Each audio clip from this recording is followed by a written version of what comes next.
Good morning, मी Manali. News 18 लोकमतमध्ये आपल्या सगळ्यांचं स्वागत. आपण पाहताय गावाकडच्या बातम्या. या सगळ्या घडामोडी या बुलेटिनमध्ये पाहणार आहोत. मात्र बुलेटिनच्या सुरुवातीला नाशिकमधली एक भीषण बातमी आहे. नाशिकमधल्या अपघातात 25 प्रवाशांचा मृत्यू झालेला आहे, तर 34 जण जखमी झालेले आहेत.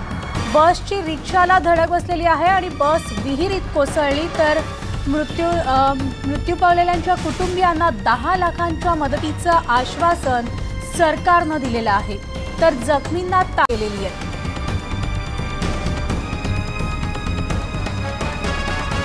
एसटी बस जे धुळेवरून देवळाला जात होती त्याच्यामध्ये 46 प्रवासी आणि एक बस ड्रायव्हर आणि कंडक्टर होते. आणि आपेमध्ये एकूण 9 लोक होते, एक ड्रायव्हर आणि 8 प्रवासी. आणि याच्या आमोरसमोर धडक झाली. आता जे रस्ता आपल्याला दिसत आहे याचे जस्ट अगोदर एक टर्निंग आहे. तर टर्निंगवरून बस जे आपल्याला प्रथमदर्शनी माहिती मिळत आहे तो अशी आहे की बसचे स्पीड जास्त होतात आणि टर्निंगवर स्पीड कंट्रोल करता आला नसल्यामुळे आमोरसमोर धडक झाली बस आणि ॲपेची. आणि बस ॲपेला ड्रॅग करून हे दोघे आपल्याला जे विहीर दिसत आहे याच्यामध्ये पडले. पॅसेंजर्स एका रिक्षामधून ट्रॅव्हल करत होते आणि बसमध्ये 46 पॅसेंजर्स होते अशी आम्हाला माहिती आहे. एकूण 55 पॅसेंजर्स यामध्ये होते. तर त्याच्यातल्या 20 बॉडीज आत्तापर्यंत आपल्याला मिळालेल्या आहेत आणि 33 लोक जे आहेत ते उपचार घेऊन जवळपास डिस्चार्ज झाले. त्यातले 7 लोक अजून मालेगाव हॉस्पिटलमध्ये उपचार घेत आहेत. त्यांची प्रकृती गंभीर नाही, म्हणजे धोक्याच्या बाहेर आहे.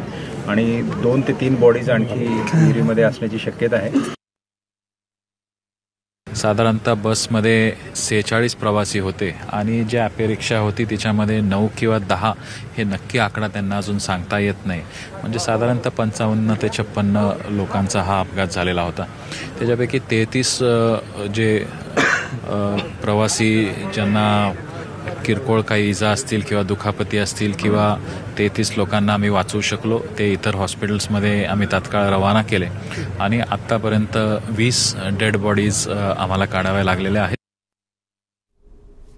तर आपण पाहिला आपला थरकाप उडवणारा हा भीषण अपघात नाशिक येथे घडलेला आहे. आणि यानंतर बातमी आहे कोल्हापुरातून. गोळीबाराच्या थराराची पोलीस आणि वॉन्टेड गँगस्टर यांच्या दरम्यान झालेल्या गोळीबारानं किणी टोल नाक्याचा परिसर थरारलेला आहे.